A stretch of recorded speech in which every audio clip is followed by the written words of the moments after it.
Bismillahirrahmanirrahim. Assalamualaikum warahmatullahi wabarakatuh.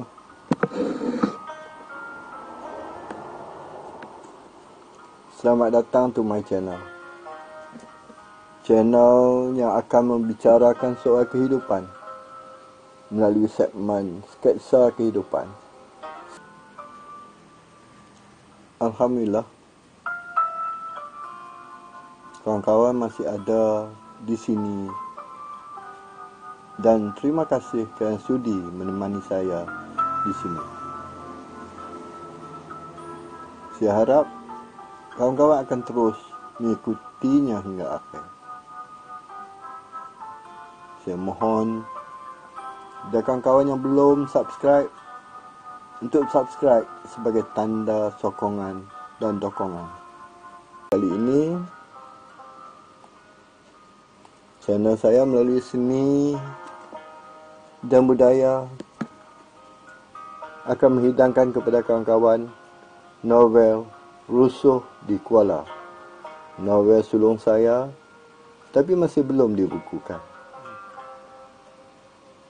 Saya menggunakan kemudahan teknologi untuk membacakan kepada kawan-kawan. Saya mohon kawan-kawan ikutinya lah. InsyaAllah.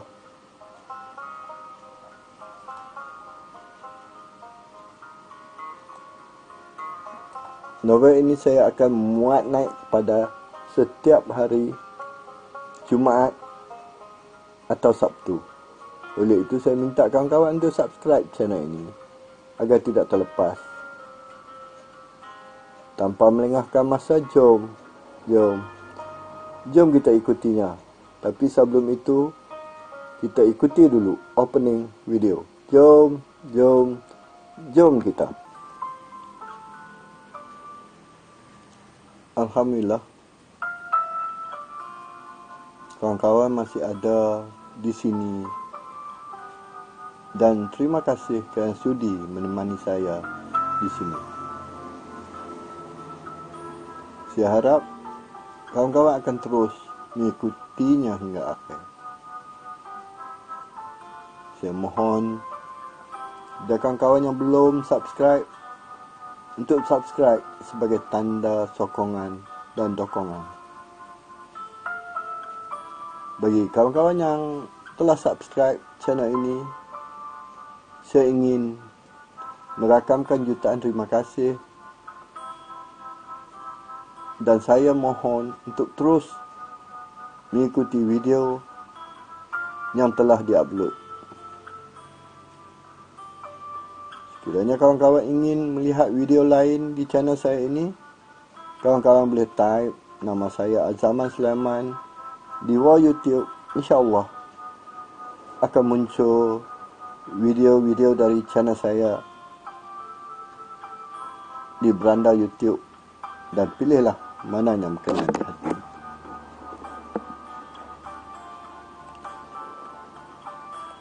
Kawan-kawan juga boleh tunggu di bahagian akhir video ini, di mana pihak YouTube akan mencadangkan kepada kawan-kawan mana-mana video dari channel saya. Sekiranya kawan-kawan klik atas nama saya di mana-mana video saya, dan pihak YouTube akan membawa kawan-kawan ke page YouTube saya. Di situ kawan-kawan boleh tengok ke semua video-video yang telah saya upload di channel ini. Tentu kawan-kawan tak sabar untuk mengikuti novel Rusuh di Kuala. Jom kita. Zahid minum petang di beranda rumah bersama ibunya, Mak Jah. Zahid memberitahu ibunya dia tak tahu apa yang hendak dibuat. Dia tidak minat bekerja di kilang. Dia lebih suka dan berminat bekerja dengan masyarakat dan menulis. namun peluang itu tidak pernah ada untuk dia. Cuma kerja masyarakatnya dapat dibuat memimpin persatuan belia dan tidak mendapat gaji. Begitu juga kerja menulis, sekadar menulis cerpen dan puisi yang tidak mendapat bayaran yang mampu menyara hidup. Sesungguhnya, kehidupan penulis di negara ini dan di rantau sebelah sini tidak sama dengan penulis di negara barat. Di negara barat, penulis boleh jadi kaya, malah boleh jadi jutawan hanya dengan dengan sebuah novel. Ini kerana pasaran buku mereka meluas. Kerana bahasa Inggeris adalah bahasa antarabangsa.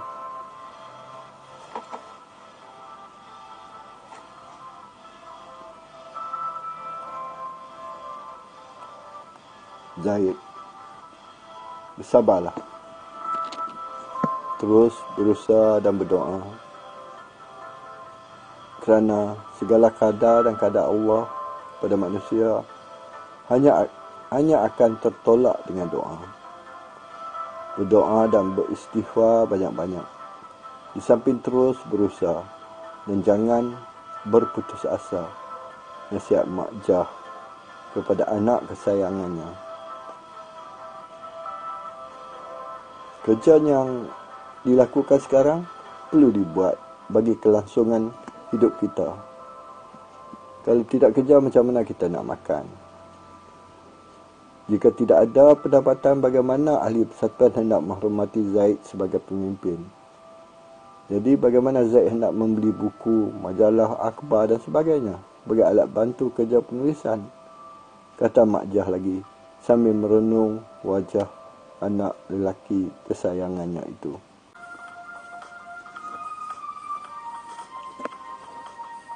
Zahid mengakui apa yang ibunya cakap dan merenung wajah tua ibunya yang memang mengharapkan pendapatan dia untuk terus hidup.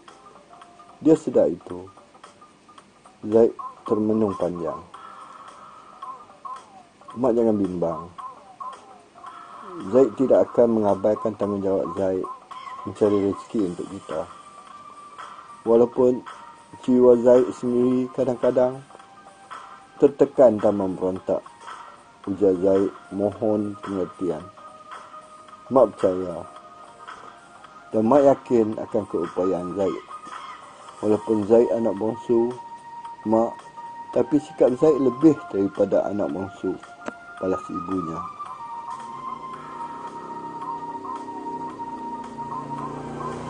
Assalamualaikum. Waalaikumsalam, jawab Zaid. Menyambut salam abangnya yang baru sampai. Zaid sendiri tidak sedar kehadiran abangnya. Bunyi motosikal yang bukan perlahan tidak didengarinya.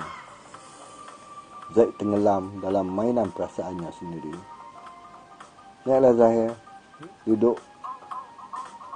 Mak masuk ambil air, ambil minuman, kata Mak Jah sambil melangkah masuk ke dalam rumah. Zaid, apa yang dimenungkan tu? Tanya abangnya Zahir. Tidak ada apa bang, saja berbual dengan Mak sambil minum petang, jawab Zahid pendek. Mak Jah datang membawa minuman dan berikan kepada Zahir sambil merenung wajah kedua-dua anaknya itu. Kedua-dua mereka jarak usia agak jauh, hampir 10 tahun. Mereka berdua sering tidak sependapat dalam banyak perkara. Mak Jah sendiri hairan mengapa mereka berdua beradik tidak boleh bersemuka. Aku dengar kau asyik sangat dengan persatuan belia, malah kadang-kadang kerja pun kau tak pergi, betulkah? Soal Zahir.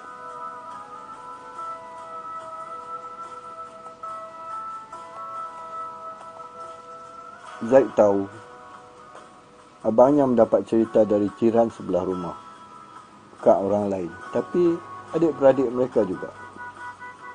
Zaid heran mengapa mereka tidak senang dengannya. Zaid tidak tahu mengapa.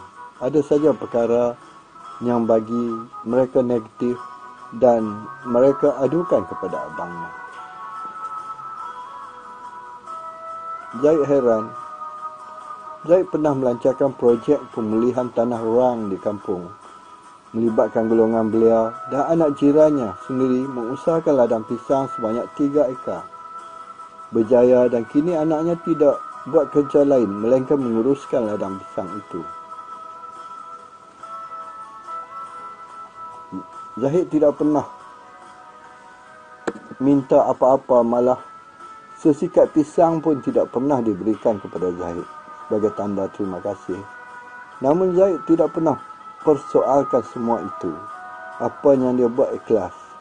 Dia menggunakan tenaga, fikiran dan kedudukannya sebagai pengurusi persatuan belia di kampungnya adalah untuk membantu ahli-ahlinya.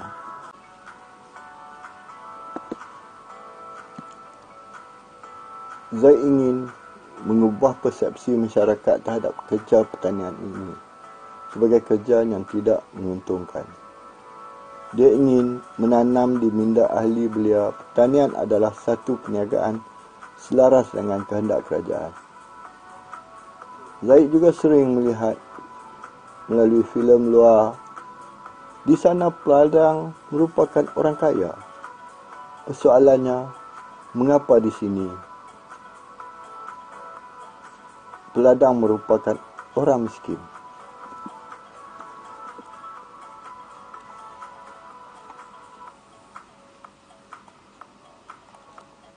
Zaid rasa peladang di negara ini tidak mampu mengusahakan ladang berskala besar kerana kos modal. Ladang yang besar memerlukan teknologi untuk membangunkannya. Untuk menggunakan teknologi, peladang perlu mempunyai modal yang besar. Sedangkan rata-rata peladang adalah orang susah dan tidak mempunyai pendidikan tinggi. Kenapa, bang? Saya ambil cuti kerana ada program belia yang saya buat. Takkan saya tidak ada pula projek itu dilancarkan dan dilaksanakan? Zaid menjawab sambil melihat ibunya yang termenung. Kerja persatuan tak dapat duit, malah menghabiskan duit. Lagi adalah kau sanggup pula ambil cuti dan buat kerja yang tak dapat duit. Kalau kau tidak ada makan, kau ingat ahli belia kau akan membantu, soal abangnya.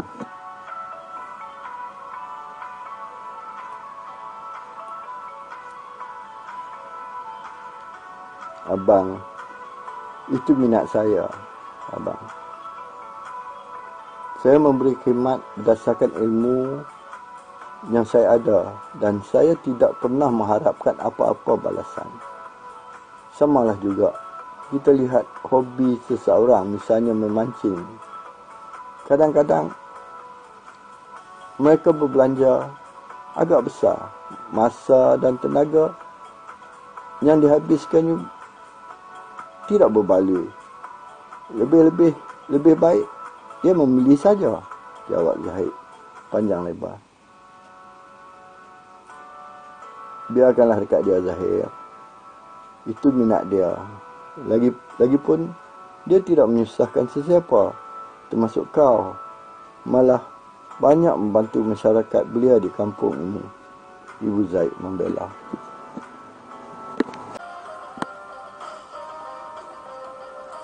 Mak macam itulah. Kalau saya tegur Zaid, pasti mak akan bela dia. Sebab tu dia jadi lemak, tak dengar cakap. Zaid menyerang ibunya. Mak bukan membela adik kau tu. Mak duduk dengan dia dan mak tahu apa yang dia buat. Bagi mak, itu sebahagian kerja kebajikan dia. Kalau dia hendak bagi duit kepada belia dan masyarakat, dia pun susah. Jadi dia bagilah tenaga dan fikiran dia. Kau sendiri dapat lihat projek tanah rang di tanah sawah yang terbiar. Berapa ramai belia yang dapat cari makan, jelas ibunya. Dia dapat apa? Soal Zahir sambil merenung ibunya dan menjeling ke arah Zahir.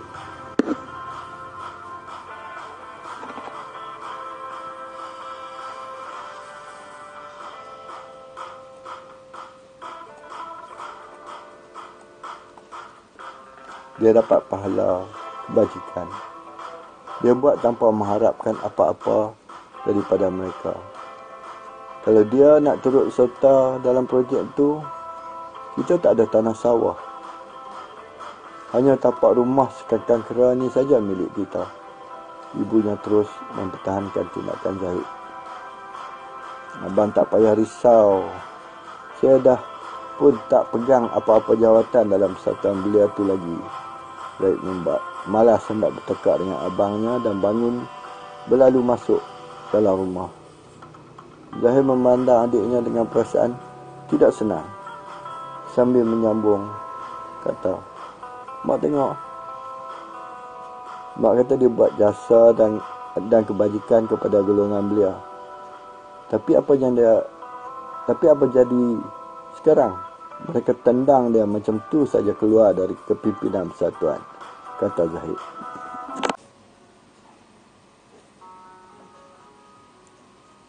Mak, dia dah besar, panjang dan dah pun patut berkahwin. Kalau banyak masa, tenaga dan wang ringgit dia habiskan berpersatuan dan menulis yang tidak memberikan sebarang pulangan, macam mana dia nak kahwin nanti? Belanja perkahwinan sekarang bukannya murah. Zahir menyambung dan terus mempertahankan pendiriannya dan dengan terus menyerang Zahid. Zahir, rezeki, jodoh, ajal dan maut, ketentuan Allah.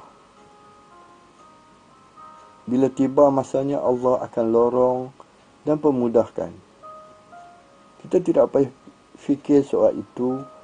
Dan kalau dia rasa dah sampai masanya dia hendak berkahwin, dan kita pasti akan usahakan untuk dapatkan belanja perkahwinan. Dia pun tahu mak tak dapat bantu dia. Selama ini pun mak menumpang rezeki dia, Zahir, ujar Mak Jah.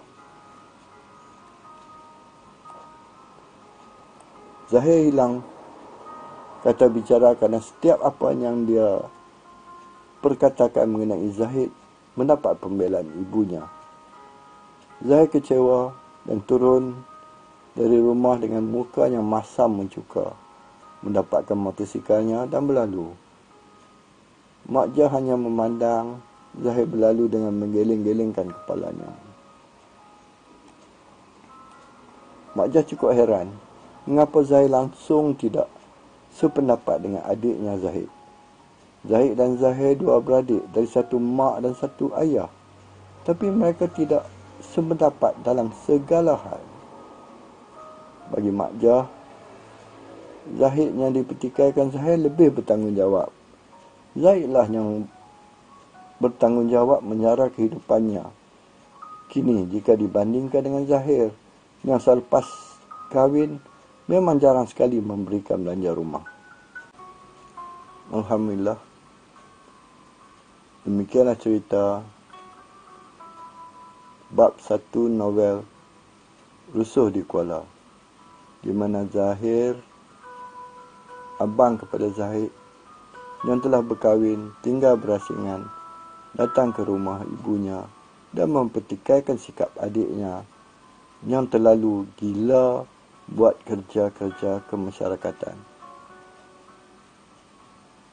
Namun sikap Zahir tidak begitu disenangi oleh ibunya, Mak Jah. Mak Jah tahu sikap anak bongsunya, kerana mereka tinggal bersama dan sering membelanya, menyebabkan Zahir tidak begitu senang. Kita ikuti cerita ini minggu depan, sambungan cerita ini minggu depan.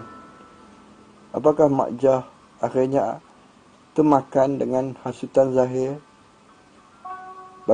Bagaimana pula Zahir mengemudikan kehidupannya? Sabar, kita jumpa lagi minggu depan. Kawan-kawan boleh bagi komen mengenai cerita ini di bab 1. Saya rasa cukup sampai di sini. Kita jumpa lagi minggu depan. Jutaan terima kasih kerana kawan-kawan sudi mengikutinya hingga akhir. Jangan lupa subscribe, like dan komen. Bye-bye. Assalamualaikum.